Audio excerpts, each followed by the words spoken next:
what our program asks us to do is just at this stage, and it's going to be for about 20 minutes, is just asking the question somewhere. Can't find it here. It's really a question: where are you at? So the invitation really would be to go back to, just as a reflection process, go back to the start of the day. I'm not going to remind you everything that's been put before you today. It's been a fairly demanding day because there's been a lot of just stuff from here. But just for yourself, in your mind, to go back and just see what's there for you, what emerges, what's the memory of the day. And just whatever comes up, just to sit with it for a while, because that's for you at the moment. And then, so a couple of minutes doing that, and then I'll just invite you again in the table process, just to give every person, just without discussion or comment, just go around the group, give each person a chance to say, this is what I've heard today, or this is what I'm just holding at the moment. So every person would give it a chance to speak. And then we'll see if there might be a word from anybody for the whole group. We'll then stop, and we're going to celebrate a liturgy that'll take about half an hour, James? Yeah. Liturgy for about half an hour, so we'll be finished here at 5:30, and then we'll let you loose on the big city of Sydney. I just put that slide up there. I was part of the PowerPoint that I did before, but because it's got a different coloured background, it kept mucking up when I tried to do it with that other slide that kept changing the background to black, so you couldn't read it.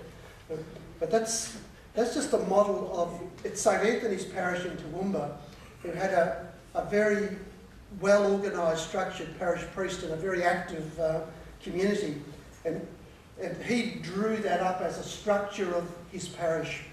And it's all the groups that, and they were, I was part of this parish for about 7 or 8 years, every one of those groups received formation, so they'd come together for, might be a weekend or whatever. They did some basic theology, stuff around ministry as it affected their particular role. And then there was people who could give them some skills for the roles that they were asked to do in the committee. I'm not suggesting that you would necessarily have all of those groups in your parish, but it's what can happen when a group of people get together who want to involve large groups of people. That's the only reason I put it there. So, where are you at? What's sitting for you? So take just a few minutes to just sit and let the day come to you. And then around the group, a chance for everybody to be heard.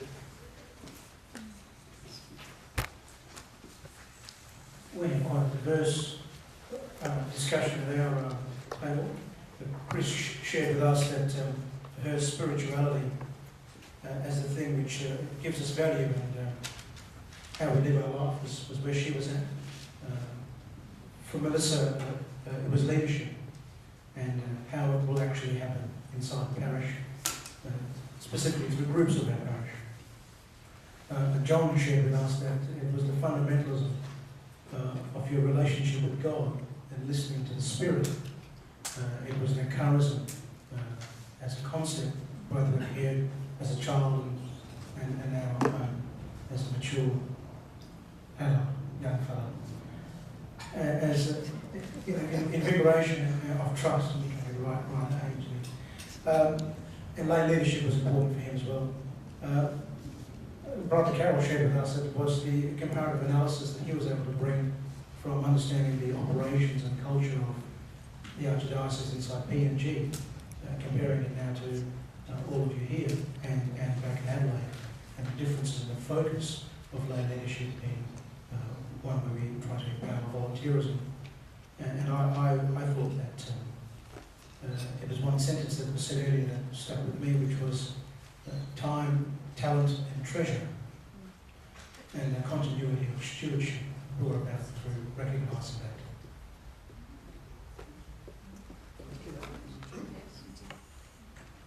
Thank you.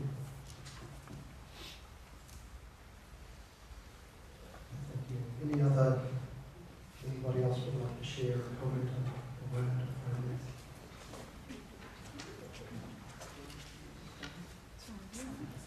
that spark of energy, so I better use it while I've got it. We each spoke about various things that had struck us during the day, but just before Phil called us back, we've come up with our slogan for the coming weeks and months, living the love. So thank you. Living the love, spread the love. Fantastic.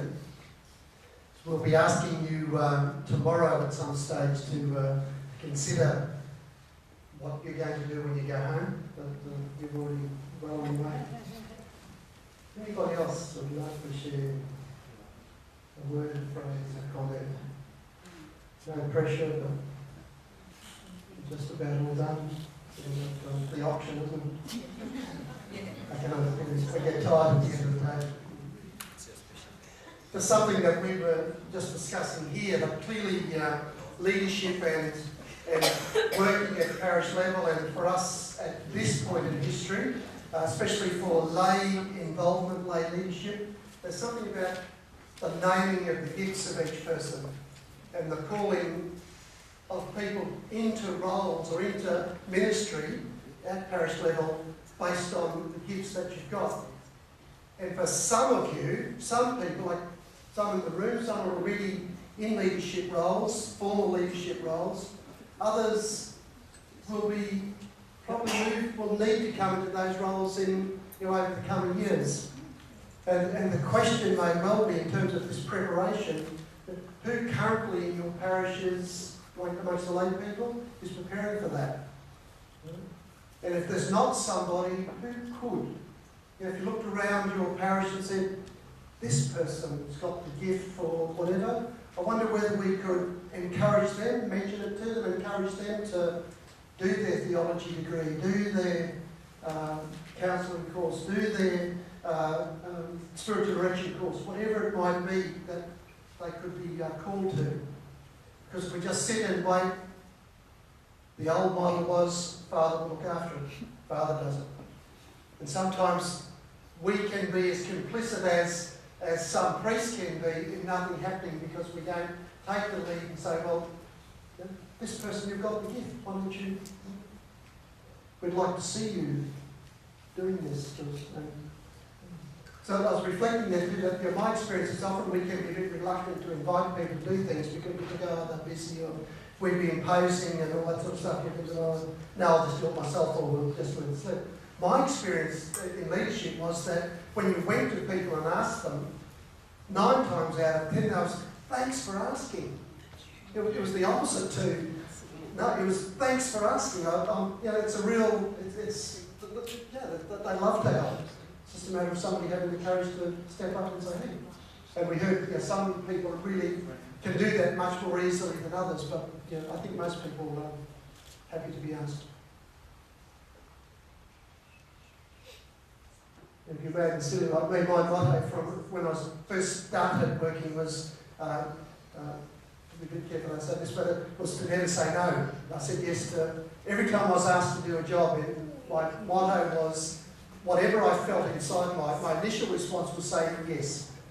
And then, so to kick yourself later for saying yes. As you get older, of course, you get a build-up of stuff and you can't keep saying yes, but too often you see people who've got the gift and they can do it, and they get asked and they say, oh, no, I don't think so. Say yes and then work out how you're going to do it later. If you've got the gift. Is that enough? Paul's going to say something, I think, before the days, after the liturgy. Okay. Do you need to stand and just do a shake before we go into liturgy? We're not going to go to liturgy. Don't let them stand yet. Okay. I'll hand over to James. Is that okay? Yeah. If I do the nuts and bolts of the liturgy, then you can stand and have a bit of a